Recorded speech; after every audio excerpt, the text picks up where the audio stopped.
안녕하세요. 마태복음 함께 걷기 위례동행교회 박영수 목사입니다. 오늘은 마태복음 23장 13절부터 36절까지 말씀을 통해서 일곱 가지의 화라는 제목으로 하나님의 말씀을 잠시 한번 생각해 보려고 합니다. 예수님께서 바리새인과 서기관들에게 일곱 가지 화를 선언하십니다. 마태복음 5장에서 자신을 믿고 따르는 제자들을 향해 8가지 복을 선언하셨다면 예수님께서 바리새인과 서기관, 예수님을 불신하고 배척하는 이들을 향해서 7가지의 화를 선언하십니다. 13절에 화 있을진저 외식하는 서기관들과 바리새인들이여 너희는 천국 문을 사람들 앞에서 닫고 너희도 들어가지 않고 들어가려 하는 자도 들어가지 못하게 하는도다. 예수님은 화 있을진저라고 말씀하셨습니다. 예수님은 허투루 말씀하시는 일이 없습니다. 주님께서 말씀하시면 그대로 이루어집니다. 열매 없이 잎만 무성한 무화과 나무가 말라버렸고 가버나움과 벳세다, 고라신, 갈릴리 북부 지역에서 예수님은 너무나도 놀라운 기적들을 많이 베푸신 그런 지역이지만 화 있을진저라고 말씀하시며 그 지역들은 그 말씀대로 그대로 폐허가 되고 말았습니다. 예수님께서 이런 자들은 반드시 화가 있다고 하시면 그대로 진노가 분명히 있는 것이죠. 외식하는 서기관들과 바리새인들이여 라고 말씀하시는데 여기서 외식한다 라고 하는 말은 그들은 연기자들과 같다 라고 하는 말씀과 동일합니다. 실제로는 그렇지 않은데 그런 척 하는 사람들이었습니다. 겉으로는 경건한 것처럼 거룩한 것처럼 그렇게 꾸며냈지만 속에는 온갖 탐욕과 방탕함이 가득하였던 것입니다. 이들의 이런 위선적인 모습에는 결코 생명이 있을 수 없고 그리고 생명이 전달될 리도 없습니다. 그러니까 자신도 구원받지 못할 뿐 아니라 구원받기 위해서 나아온 사람들에게도 잘못 가르쳐 주게 되기 때문에 다른 사람들도 들어가지 못하게 가로막는 셈이 되는 겁니다. 천국 문을 닫는 자가 아니라 활짝 여는 자가 되어야 할 이 종교 지도자가 천국 문을 닫고 그리고 자기가 가르쳐 주는 대로 행하면 바로 지옥행으로 가도록 그렇게 인도한 셈입니다. 15절에 화 있을진저 외식하는 서기관들과 바리새인들이여 너희는 교인 한 사람을 얻기 위하여 바다와 육지를 두루 다니다가 생기면 너희보다 배나 더 지옥 자식이 되게 하는도다. 두 번째 화는 한 번 더 이 연기자들아 라고 말씀하시면서 너희는 교인 한 사람을 얻기 위하여 바다와 육지를 두루 다닌다 라고 말씀합니다. 이 말씀은 이방인을 유대교로 개종시키는 그런 행위인지 아니면 유대교를 바리새파로 개종시키는 것인지 정확하게 알 수는 없습니다. 그러나 유대교가 대개는 널리 전도하는 일을 하지 않았던 것으로 미루어 볼 때 아마 유대인들을 바리새파로 이끌든 아니면 하나님을 경외하는 이방인들 특히 회당에 나아온 자들에게 유대교 혹은 바리새파적인 어떤 그런 교훈을 가르치려고 노력했다는 말입니다.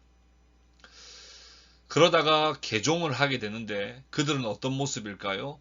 바리새인들은 생명력이 없는 껍데기만 추구하는 형식주의에 빠진 그런 모습들이었습니다. 기도도 외식으로, 금식도 외식으로, 구제도 외식적으로 하게 되니 참 하나님을 참되게 섬기지 않는 꼴이 되는 것이죠. 그러니까 그들은 지옥 자식이 되는 것입니다. 교인 한 명을 얻으려고 가식적으로 외식하며 다가가지 말아야 합니다. 먼저 나에게서 진정한 생명이 있는지 우리는 확인해야 합니다. 내 안에 생명도 없는데 다른 누군가를 인도하려다가 오히려 다른 사람을 지옥 자식으로 만들 수 있다는 생각을 가지고 먼저 내 삶 가운데, 내 마음 중심 가운데 하나님을 향한 진실한 사랑과 믿음과 진리가 우리 마음 가운데 있는지를 우리는 계속해서 확인해야 할 것입니다. 세 번째 화입니다. 16절에 화 있을진저 눈먼 인도자여 너희가 말하되 누구든지 성전으로 맹세하면 아무 일 없거니와 성전의 금으로 맹세하면 지킬지라 하는도다. 눈먼 인도자여 라고 말씀하세요. 자기도 깨닫지 못하면서 다른 사람들을 깨닫게 만들려고 하는 자라는 말입니다. 마치 앞을 볼 수 없는 사람이 다른 사람을 바른 방향으로 인도할 수 없는 것과 같이 이들은 늘 잘못된 길로 인도하는 자였습니다. 이들은 특히 잘못된 맹세에 대해서 가르쳤습니다. 성전으로 맹세하면 지키지 않아도 된다. 그러나 성전의 금으로 맹세하거든 꼭 지켜야 한다고 가르쳤습니다.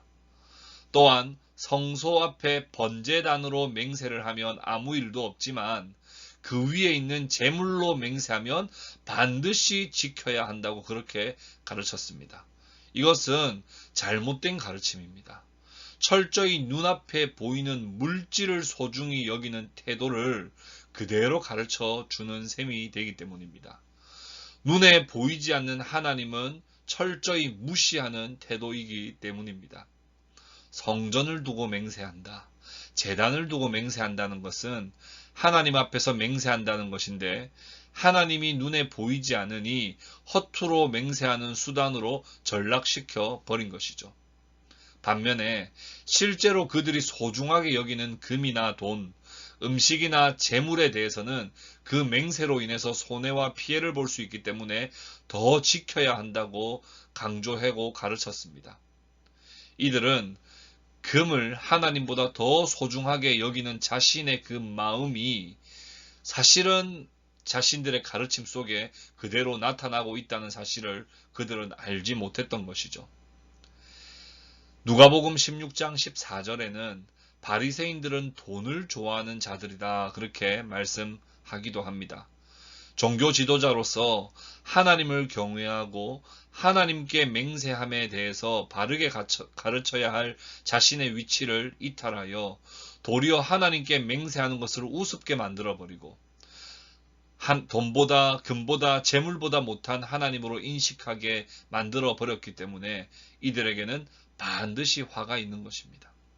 종교 지도자라면, 리더라면 돈이 없어도 건물이 없어도 우리가 아주 비천한 상황에 처해 있다 할지라도 하나님의 말씀과 복음이 있다면 그것으로 모든 것을 가진 것으로 믿고 자족할 수 있는 믿음이 되어야 된다고 가르쳐야 하는 것인데 말이죠. 네 번째 화입니다. 23절에 화 있을진저 외식하는 서기관들과 바리새인들이여 너희가 박하와 회향과 근처의 11조는 들이되 율법에 더 중한 바 정의와 긍휼과 믿음은 버렸도다. 그러나 이것도 행하고 저것도 버리지 말아야 할지니라. 아주 작고 사소한 것들에 집중하느라 훨씬 더 중요한 것들을 무시하는 바리새인들의 모습에 대한 화가 있을 것을 말씀하시는 겁니다. 바리새인과 서기관들, 이 특별히 유대인들은 레위기 27장 30절을 엄격하게 해석해서 땅에서 나는 곡식 하나까지도 11조를 들어야 한다고 이해했습니다. 박하, 회향, 근체. 사실 이런 건 사소한 것들입니다. 물론 이런 것들을 얻었을 때 11조를 해야 한다고 생각하는 그런 마음은 참 귀하고 옳습니다. 그러나 진짜 중요한 것들은 다 잊어버리고 있다는 사실이 큰 문제입니다. 정말 중요하게 생각해야 할 정의와 긍휼과 믿음, 공의와 인자와 신실함, 이런 것들은 완전히 잊어버리고 상실된 채 그냥 아주 작은 것들의 11조를 계산하여 드리는 건 열심히 했다는 거예요. 외적 계명에는 철저히 충실했지만 내적으로 가져야 할 사랑과 긍휼의 마음은 완전히 잃어버린 것입니다. 작은 것을 무시해도 된다는 말씀은 아닙니다. 그러나 드러나는 어떠한 작은 모습은 지키더라도 마땅히 가져야 할 마음과 믿음이 없다면 그것은 아무것도 아닌 것이 되기 때문입니다. 무엇보다 율법을 지키는 것 중요하겠습니다만 율법의 정신을 잊어버리고 무시한다면 그것은 큰 문제가 되는 것이죠. 그래서 예수님은 이것도 행하고 저것도 버리지 말아야 할지니라 라고 말씀하셨어요. 그리고 24절에서는 맹인된 인도자여 하루살이는 걸러내고 낙타는 삼키는도다 라고 아주 무섭게 책망하시는 겁니다. 주일 성수도 잘하고 11조도 잘하고 예배도 미리미리 와서 준비하고 교회 활동에 최선을 다해 참석하는데 마음에 성도를 사랑함이 없고 비교하여 자기가 더 우월하다고 생각하거나 자기보다 좀 못하고 실수한 사람들을 정죄하기에 앞선다면 작은 것들은 지켰는데 큰 것을 놓치는 셈이라는 사실을 우리는 기억해야 합니다. 다섯 번째 화 25절에 화 있을진저 외식하는 서기관들과 바리새인들이여 잔과 대접의 겉은 깨끗이 하되 그 안에는 탐욕과 방탕으로 가득하게 하는도다. 겉과 속이 너무나도 다른 서기관과 바리새인들을 향하여 지적하시는 부분입니다. 겉으로는 깨끗하게 닦지만 마음이 더럽다는 거예요. 바리새인들은 외적 정결로 많은 사람들에게 감동 주기를 원했습니다. 어디까지나 마음은 모든 사고와 행위의 출발점이라는 사실을 우리는 잊어서는 안 됩니다. 겉을 아무리 깨끗하게 하더라도 마음이 더러우면 반드시 더러운 것들이 표출되게 되어 있습니다. 마음의 정결함이 있어야 외적 정결도 따라오는 법칙입니다. 내면을 닦는 자가 외양도 빛이 난다는 사실을 기억해야 하는 것이죠. 여섯 번째 화입니다. 27절에 화 있을진저 외식하는 서기관들과 바리새인들이여 회칠한 무덤 같으니 겉으로는 아름답게 보이나 그 안에는 죽은 사람의 뼈와 모든 더러운 것이 가득하도다. 예수님은 이들의 외식을 회칠한 무덤에 비교하고 있습니다. 이는 무덤을 아름답게 장식하는 전통과 관련이 있는데요. 유대인들은 부지불식간에 무덤과 접촉하여 7일간 부정해지는 그런 어떤 규율을 지키기 위해서 7일간 부정해지지 않기 위해서 무덤에 회칠을 했습니다. 특히 대규모 순례 행렬이 벌어지는 6월절 전에는 무덤을 회칠하여서 꾸미는 일이 더 많았다고 합니다. 무덤의 외양은 이렇듯 번듯해도 그 내부의 실제는 죽은 자가 부패하면서 생기는 악취와 온갖 부정한 것들로 가득한 것이죠. 그래서 겉은 아무리 깨끗하다 할지라도 마음이 더럽고 그 마음에 악취가 난다면 그것은 사실은 부정하다는 거예요. 마음이 중요합니다. 잠언 4장 23절에 무릇 지킬 만한 것보다 더욱 내 마음을 지키라.